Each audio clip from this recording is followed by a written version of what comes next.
மேலும் ஸ்பெயினுக்கு 80 மில்லியனுக்கும் அதிகமான வெளிநாட்டு சுற்றுலா பயணிகள் வந்து செல்கிறார்கள் என்று கூறப்படுகிறது. இதனால் அங்குள்ள வீடுகளின் வாடகை மற்றும் அத்தியாவசிய பொருட்களின் விலை விண்ணை தொடும் அளவிற்கு உயர்ந்துள்ளதாக உள்ளூர் வாசிகள் குற்றம் சாட்டுகின்றனர். சுற்றுலாவிற்கு வரும் சொகுசு கப்பல்களின் வரவால் சுற்றுச்சூழல் மாசடைவதோடு கடுமையான தண்ணீர் பற்றாக்குறையும் ஏற்பட்டுள்ளது.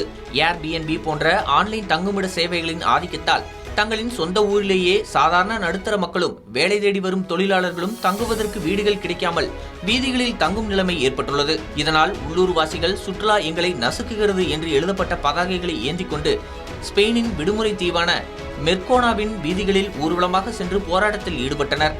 இந்த போராட்டத்தில் 1000க்கும் மேற்பட்ட மக்கள் கருப்பு நிற உடைகளை அணிந்து தங்களை எறும்புகள் போல வேடம் அணிந்து கொண்டு வீதிகளில் இறங்கி தங்களது எதிர்ப்பை தெரிவித்துள்ளனர்.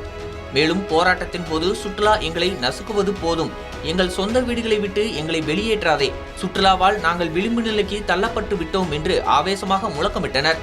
ஜிஓபி மெனோர்கா என்ற சுற்றுச்சூழல் மற்றும் குடிமக்கள் கூட்டமைப்பு இந்த போராட்டத்தை முன்னெடுத்து நடத்தியது. இந்த எறும்பு போராட்டம் ஒரு ஆரம்பம் மட்டுமே என்றும் தங்களது கோரிக்கைகளுக்கு அரசு செவி சாய்க்காவிட்டால் வரும் ஜூலை 26 அன்று பக்கத்தில் இருக்கும் தீவான மல்லோர்காவின் தலைநகரான பால்மாவில் ஒட்டுமொத்த சுற்றுலா தலங்களையுமே ஸ்தம்பிக்க வைக்கும் வகையில் ஒரு மாபெரும் போராட்டம் நடத்தப்படும் என்று குறைவான சுற்றுலா நிறைவான வாழ்க்கை என்ற சமூக அமைப்பு எச்சரித்துள்ளது. சுற்றுலா பயணிகளுக்காக தீவை விளம்பரப்படுத்த அரசாங்கம் ஒரு நாளைக்கு 20,000 யூரோக்கும் அதிகமாக செலவிடுவதாகவும், ஆனால் குடியிருப்பாளர்களின் வாழ்க்கை நிலைமைக்கு போதுமான அளவு செலவிடவில்லை என்று இந்த அமைப்பு கூறுகிறது. தங்களின் வாழ்வாதாரத்தையும் கலாச்சாரத்தையும் அளிக்கும் ஸ்பெயின் அரசின் தவறான பொருளாதார கொள்கைகளுக்கு எதிராக இந்த போராட்டம் தொடரும் என அவர்கள் தெரிவித்துள்ளனர்.